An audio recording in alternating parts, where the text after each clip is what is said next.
Gia Peppers for Enstars.com, and in our newest Enstars exclusive, we have the amazing Valeisha Butterfield, who is here. She's going to tell us about her new book, her life, everything. She's going to tell us about everything. So happy to have you here. How are you? Thank you. I'm good, Gia. How are you? Good, good. Me and Valeisha go way back. She's part of the reason why I'm here right now, so praise God for Valeisha. So how are you? I'm good. I'm excited to be here. I'm back in New York, so yes, that's always a fun time. Yes. We're so excited to have you. Thank you. So how was the BET Awards? I know you were out there with your friends. Oh gosh, BET Awards is always a good time. This is probably my 14th year in a row going, and it never gets old. Wow. So it was amazing. What was your favorite part of the show? Well, Usher. Usher. He did the return of Usher. He did a great performance. He was outstanding. So you have your new book coming out. Yes. The GirlPrint. Please tell everyone why this is like your baby, your passion project. Well, 13 years ago, I moved to New York City with just a hope and a dream. And I had about $500 in my pocket, and I dropped out of law school to follow my dream to be in the entertainment business. Wow. And I lacked a blueprint. And as I started working for Russell Simmons and Kevin Liles and all these powerful men in the industry, I found that I lacked strong female mentors. Exactly. And so as I started to grow in the business, I said, you know, it's my responsibility to give girls what I didn't have. And that's what the GirlPrint is all about. Yes. So that is almost your blueprint on how to make it. Absolutely. So what would you say is the biggest piece of advice you would have given yourself when you got here? Confidence. Confidence. I mean, you can have all the credentials, you can have a great resume and experience, but without confidence, I think people see straight through it, and they really don't see how you can add value to their brand. Exactly. Because you don't even believe in your own.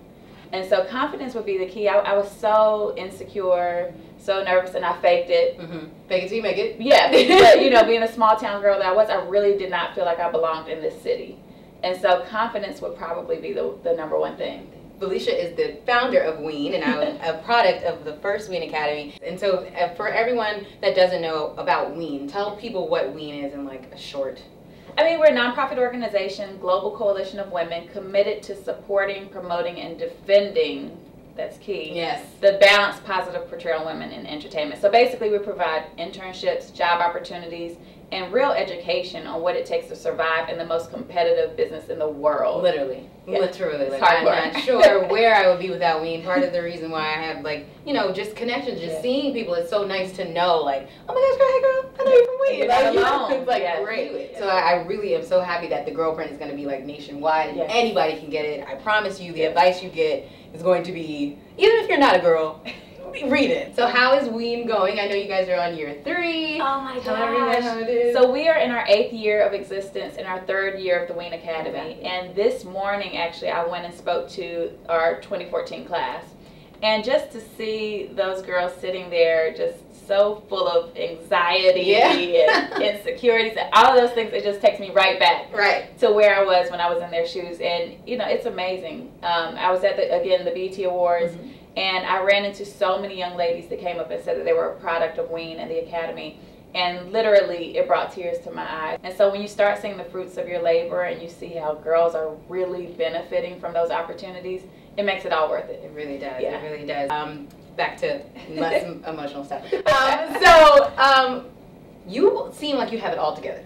Like, I follow you on Instagram, and I know people that don't even know what WEEN is or anything, and they follow you, and they're like, oh, you talking about Valeisha? Oh, I got you everything. So tell people how you keep it all going, because you're a mom. Yes. You're a wife. Yes. You're a lifestyle expert. You're now going to be an author, and now you have WEEN. And how do you keep that all together? You know, it's funny because in my 20s, I made a very firm decision that I was not going to get married or have children until my 30s. Okay. And that wasn't an overnight decision. You know, I dated and gone through my experiences like we all do. And I realized that in order to have what I say I want, which is this big career, respect in the industry and all that, I had to really dedicate myself. So that was my 20s. Right.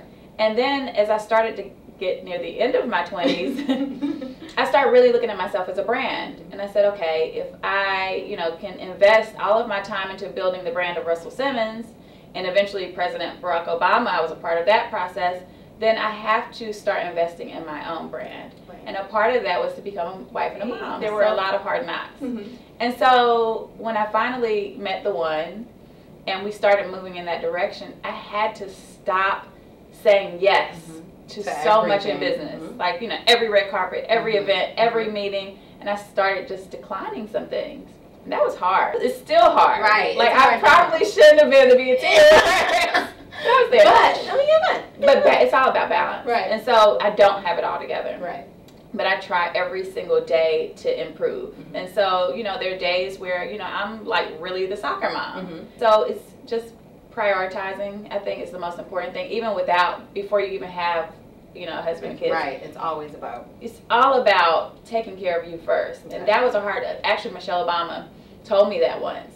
And she said, if you do not invest in you, guess what? Your business falls apart, your family crumbles. Wow. And so you've got to take care of you first, emotionally, physically, and spiritually. And so I've always tried to keep that top of mind, but I'm not hard. It's hard. Like, I can't imagine your schedule is crazy, and I'm already sitting here like, oh my God, I don't know how I'm going to get through the day. But watching women, again, like you and all of the people that we look up to, it helps. Because we're like, you know what, okay, we might be able to have it all. Do you think that women can have it all? Absolutely. Just not all at once. Right.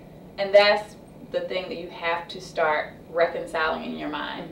Because I, at 18, said, I want to, you know, graduate from college at 22, law school by 25, married by 27, 3 kids by 32, and retire by 35. Exactly. That was my real plan. 35. Retirement. Wow. Yeah. Clearly, that didn't happen. And so, you know, you have to be flexible within your plan. And so, yes, women can have it all. I think that I've accomplished way more than I imagined. It just wasn't in my timeline. Right. And so you just have to be flexible. Like, if you're not married by 30, so what? Right, exactly. Get over it. Like, I promise you probably, I actually don't think women should get married until after 30. But the expectations we put on ourselves, those fake deadlines really don't exist. And once we tear down those walls, I think the world opens up to us. And then I did want to ask you, because one of the biggest New York stories, and probably the biggest story in urban radio, is Angie leaving Hot 97 to go to Power. And as a woman, like, I was like, yes, Angie, do it. But she got so much flack for it. And I'm wondering, what are your opinions on her move? Let me tell you, that was, first, I've known Angie now for more than a decade. That's my girl. We've honored her with the WEEN Award before. And over BET weekend, that was one of the buzz topics. Yeah. You know, we were all talking about it behind the scenes. Yeah. And one, I'm so proud of her, because for you guys who don't know, New York radio is like the most cutthroat. Competitive. Yeah. I mean, you can't work with one if you work with the other. It's like a gang. Like, it's like playing your set. Right, like that's it. Like, you throwing sets if you in New York radio. That's crazy. And I've been fortunate to have relationships with both, but never together. And so to see Angie invest so many years into Hot 97, I mean, she gave them her very best, and she did it flawlessly. And so why not? Right. Like, it's business. Right. And I think as women, I struggle with this too. We become so loyal to a company, a brand, or an industry that's not loyal to us.